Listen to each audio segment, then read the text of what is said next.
On va passer à l'examen des amendements. Monsieur Ours.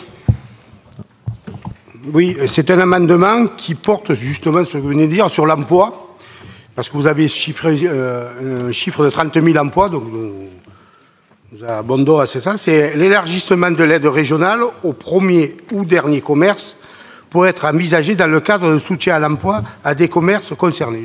Je m'explique.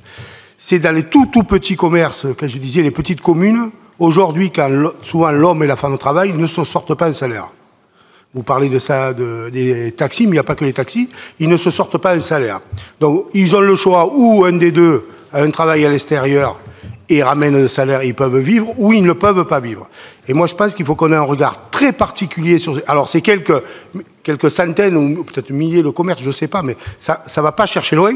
Surtout qu'on le fait, par exemple, sur le fonctionnement d'aide régionale au développement et au soutien des recrutements de cadres à l'export, on le fait.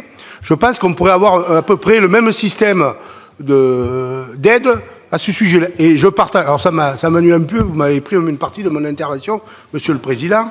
Ça m'ennuie un peu, parce que j'allais défendre les services publics, parce que c'est vraiment, ces commerces-là, c'est l'intérêt général de ces territoires. Alors, je ne les comparerai peut-être pas tout à fait aux services publics, mais quand même, je pense que sans eux, on ne vit pas dans nos territoires.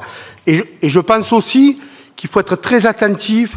Les mairies, comme vous l'avez dit, aident aux fonciers, souvent achètent, etc., et mettent à disposition.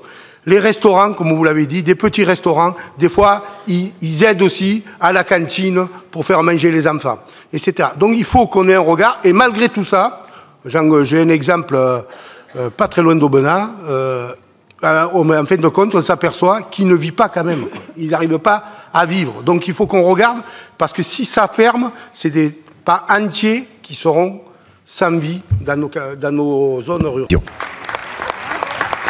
Je pense que c'est une très bonne suggestion.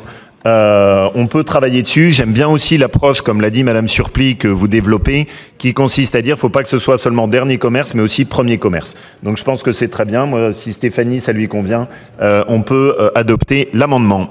Donc je le mets au vote avec un avis favorable.